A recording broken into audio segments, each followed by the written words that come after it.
जय श्री श्याम भक्तों, पुरुषोत्तम मास चल रहा है। भगवान विष्णु का महीना चल रहा है, जो भगवान विष्णु को अति प्रिय है। इस महीने में हम कुछ भी करते हैं उसे हमें करोड़ों गुण के फल की प्राप्ति होती है। तो इस महीने में दोस्तों जितना मर्जी आप अच्छे कार्य कर सकते हैं उन्हें आप करें। बोले विष्णु भगवान की जय। श्री कृष्ण गोविंद हरे मुरारी, हे नाथ नारायण वासुदेवा। श्री कृष्ण गोविंद हरे मुरारी, हे नाथ नारायण वासुदेवा। नवा अध्याय। सुत जी कहने लगे कि इसके बाद नारद जी विस्मय युक्त हो मेधावी ऋषि की कन्या का वृत्तांत पूछने लगे। नारद जी ने पूछा, हे प्रभु, फिर उस ऋषि कन्या ने वन में क्या किया? क्या किसी ऋषि ने उसके साथ विवाह किया? नारायण कहने लगे, इस कन्या ने दुख के साथ अपने पिता का स्मरण करते हुए वहां आश्रम में रहकर कुछ काल व्यतीत किया। भाग्यवश एक दिन उस वन में अपनी इच्छा से विचरण करते महाकोप वाले दुर्वासा मुनि आ गए। आश्रम में मुनि को आता हुआ देखकर शोक सागर में डूबी हुई उस कुमारी ने उठकर धीरज धारण करके मुनि के चरणों में नमस्कार किया। नमस्कार करके मुनि को अपने आश्रम में लाई। अर्ध पाद्य और वन के नाना प्रकार के फलों से आदर करके मुनि का पूजन किया। फिर मुनि कन्या आदर से कहने लगी, हे मुने, आपको नमस्कार है। मुझ दुर्भाग्नि के आश्रम में आपका कैसे आना हुआ? आपके आने से मेरे भाग्य का उदय हो गया, अथवा मेरे पिता के पुण्य प्रताप से मुझको समझाने के लिए आप आए हैं।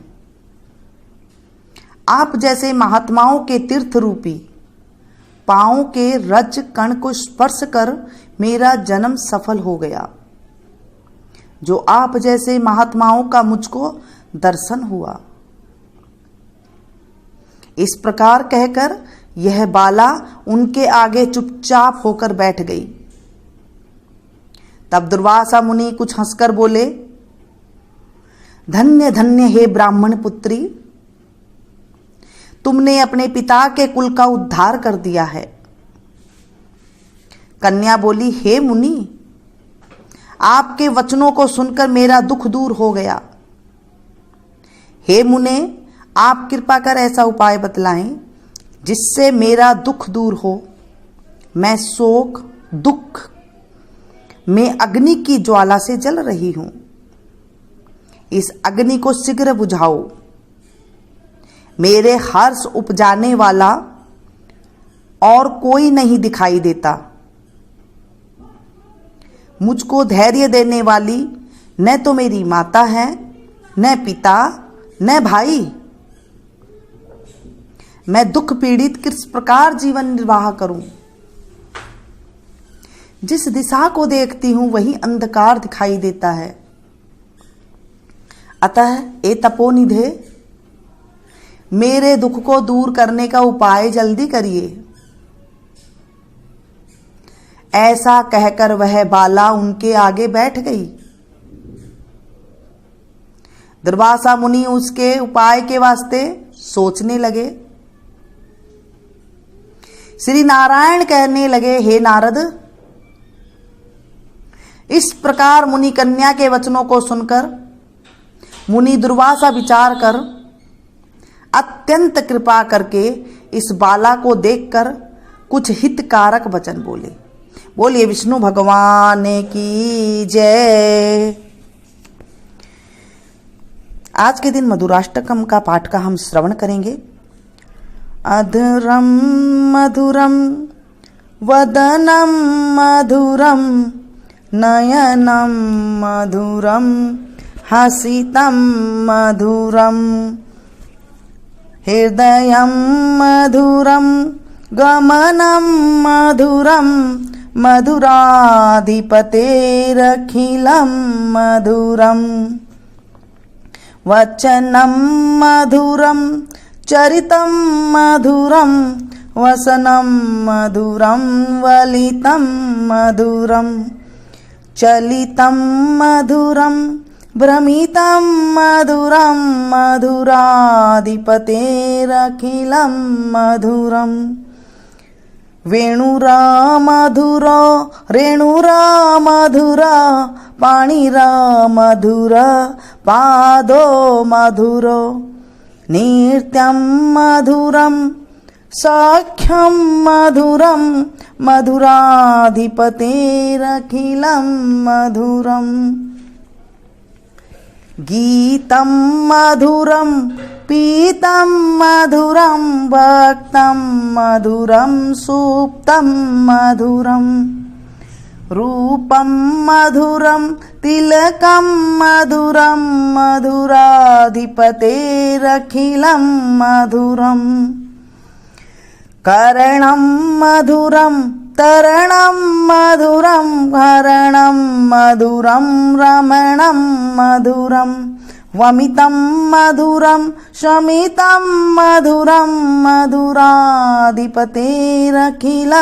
मधुरं गुंजा मधुरा माला मधुरा यमुना मधुरा वीची मधुरा सलिलं मधुरं कमलं मधुरं मधुराधिपतेरखिलं मधुरं गोपी मधुरा लीला मधुरा युक्तं मधुरं मुक्तं मधुरं दिष्टं मधुरं शिष्टं मधुरं मधुराधिपतेरखिलं मधुरं गोपा मधुरा गाओ मधुरा यष्टिर मधुरा शिष्टिर मधुरा दलितं मधुरं फलितं मधुरं मधुराधिपतेरखिलं मधुरं। बोले विष्णु भगवान की जय, श्री कृष्ण कन्हैया लाल की जय। श्री मधुरापति का सब कुछ मधुर है। उनके अधर मधुर है, मुख मधुर है, नेत्र मधुर है, हास्य मधुर है और गति भी मधुर है। उनके वचन मधुर है, चरित्र मधुर है, वस्त्र मधुर है, अंग भंगी मधुर है, चाल मधुर है और भ्रमण भी अति मधुर है। श्री मधुरापति का सब कुछ मधुर है। उनकी वेणु मधुर है, चरणर मधुर है, कमल मधुर है, चरण मधुर है, नृत्य मधुर है और सख्य अति मधुर है। श्री मधुरापति का सब कुछ मधुर है। उनका गान मधुर है, चरण मधुर है, पान मधुर है, भोजन मधुर है। श्री मधुरापति का सब कुछ मधुर है। करुणम मधुरम तरणम मधुरम हे अति मधुर है। श्री मधुरापति का सब कुछ मधुर है।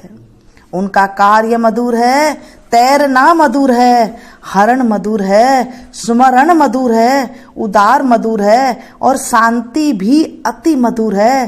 श्री मधुरापति का सब कुछ मधुर है। उनकी गुंजा मधुर है, माला मधुर है, यमुना मधुर है, उनकी तरंगे मधुर है, उसका जल मधुर है। श्री मधुरापति का सब कुछ मधुर है। गोपियां मधुर है, उनकी लीला मधुर है, उनका संयोग मधुर है, योग मधुर है, निरीक्षण मधुर है और शिष्टाचार भी मधुर है। श्री मधुरापति का सब कुछ मधुर है। गोप मधुर है, गौएं मधुर है, लकुटी मधुर है, रचना मधुर है, दलन मधुर है और उसका फल भी अति मधुर है। श्री मधुरापति का सब कुछ मधुर है। बोलिए कृष्ण कन्हैया लाल की जय, विष्णु भगवान की जय। अधिक मास में मधुराष्टम का पाठ अवश्य करना चाहिए। इस पाठ के करने से हमारे जो दुर्बुद्धि होती है वह सुबुद्धि में परिवर्तन हो जाती है। हमारे जीवन में जो कष्ट होते हैं वो सुख में परिवर्तन हो जाते हैं। भगवान करोड़ों गुना फल देते हैं जब हम पुरुषोत्तम मास में कुछ भी चीज़ का दान पुण्य करते हैं। कुछ भी चीज़ में आप कुछ भी कर सकते हैं। इलायची कर सकते हैं, 33 इलायची कर सकते हैं, 33 आप लौंग कर सकते हैं, छोटी से छोटी चीज़ कर सकते हैं, 33 आप टॉफियाँ कर सकते हैं, 33 आप जलेबी कर सकते हैं, 33 आप मालपुआ कर सकते हैं और उन्हें फिर आप मंदिर में दान दे सकते हैं। नहीं तो आप किसी गरीब को भी दान दे सकते हैं। आपका मन चाहे जिसे आप दान दे सकते हैं।